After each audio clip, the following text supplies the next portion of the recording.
So today we are talking about bias.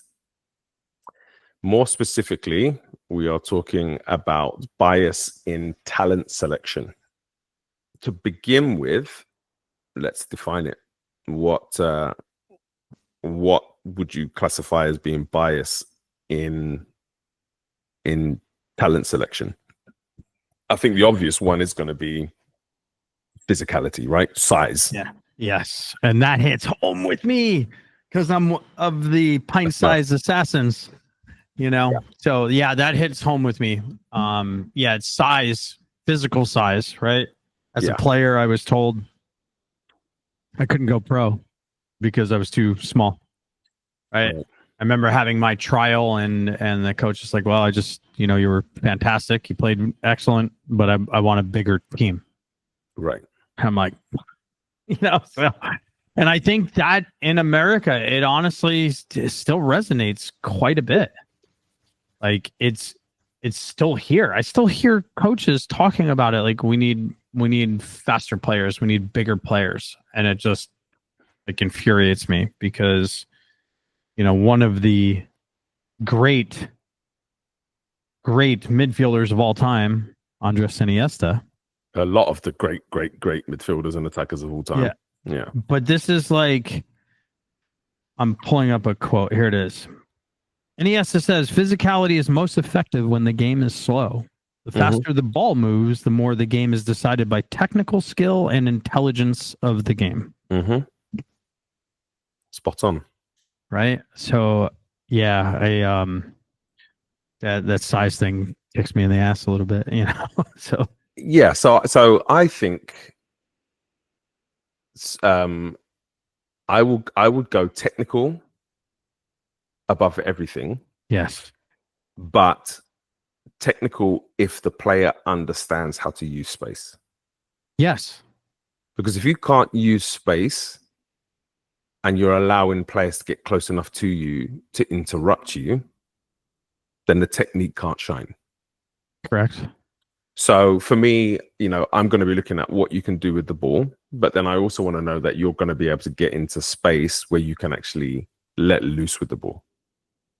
If you're good with the ball, but we don't have that kind of spatial recognition, where it means that we're taking our touches, and even though our first touch might be away from that pressure, knowing that if that pressure's now only a step away or 2 steps away, that if that pressure comes and we're not able to play with speed, then we're going to be losing the ball. And it's really tough. It's really tough when you're trying to develop a style of play, but it breaks down regularly because, that player, as good as they are technically, just can't keep it or can't move it. And so, yeah, I mean, that's the obvious one. The obvious one is size. When players are small, especially playing against players who are big and they are technically good and they've got great balance and, they work hard and all of these positives.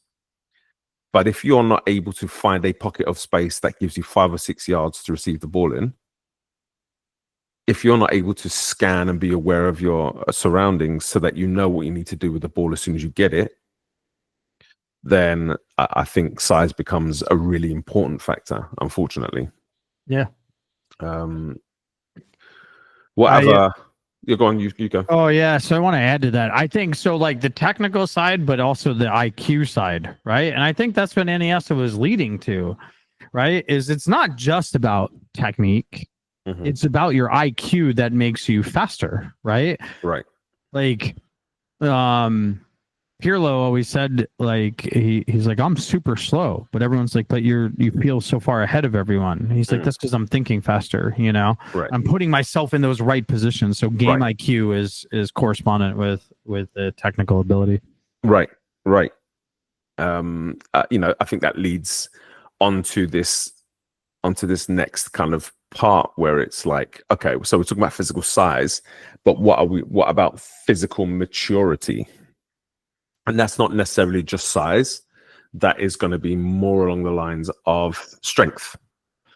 Once players go through that kind of growth spurt, peak height velocity, they get increases in strength, increases in speed, increases in endurance, all of those kinds of things.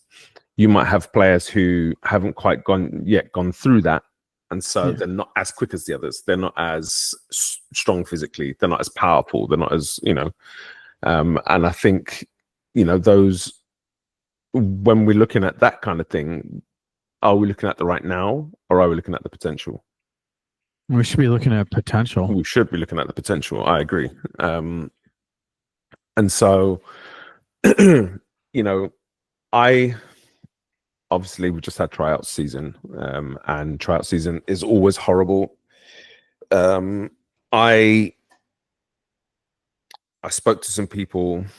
I think I might have spoken to you about it, and I've spoken to a number of people, not just players or families or anything like that, but just generally about developmental curves and how they're not linear. It's not x equals y. Sometimes you go through huge advances in your development, and then all of a sudden things plateau and slow down. Mm-hmm.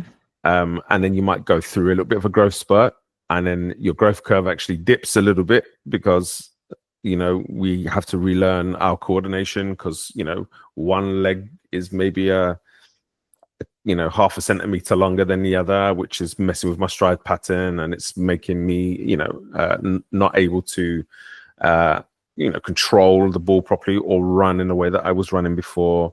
But then there's also a neuromuscular component where now the signals from brain to muscles maybe aren't working as well as they were before, and so I might be a little bit late with things. The coordination's off, and these things you can normally get through in a short period, but they can really have a detrimental impact on confidence. Yeah. And so the thing I have been talking about is, sometimes when you're going through a specific stage in development and you've hit a lull, a plateau, or we're in decline slightly, sometimes just taking a step out of the fire to go to something that's maybe a little bit easier, a little bit slower, where I can work on developing those coordinations, or work on developing my feet, or work on that kind of thing, to help me maintain my confidence and then get back up to speed before stepping back into the fire, is a good thing. I don't know that people see it that way, though. What's your take? No, they don't. I heard I had a conversation last night, speaking of tryout season and kids not making like the top team. Mm-hmm. Right? New players came in and maybe they weren't at that level, exactly what the coach was looking for. And like the parents were like, well, it's first team or bust. Mm-hmm. And instead of coming down to like the second team, which would be a great development direction for them, it would be a great technical development, etc. They were like, no, we're out. I just want to go play for a first team. Mm-hmm. And I like, yeah, they miss these opportunities. You know what I mean? Like I don't feel they look at it. It's like, okay, that's fine. It's a moment in time. And like, these are kids that are 11, 12 years old. And I'm like, what? Take your time. Like there's no rush, Yeah. It's funny. It's funny because I feel like people will take the steps, the appropriate steps in anything else. But football? If we're struggling in school and we need to maybe take a step back into a kind of slightly easier class to be able to catch up with work, or to fill some gaps that we didn't quite have, then we'd be absolutely all for that, because that makes sense. Let's step back, let's fill those gaps, so that when we go into the class, we're not overawed, we're not having to work to a level that we're not comfortable with, which is a little bit too much of a stretch, for me to make up. Let's solidify the foundations and then go back, and it's like that with kind of anything else. But when it comes to sport, soccer specifically, it just, it just seems to be different. And I don't understand why, if we are, again, going back to player centered, if we're trying to be player centered, then we should be looking at the player and saying, well, look, this has a potential to harm this player long term. So why not in the short term? Let's just take a step back, redefine or let's say or consolidate. Let's consolidate the bricks in the wall so that when you step forward, we're strong. Right. And they just it's a puzzle for me. I don't quite understand it, don't quite get it. But hey, what are you gonna do?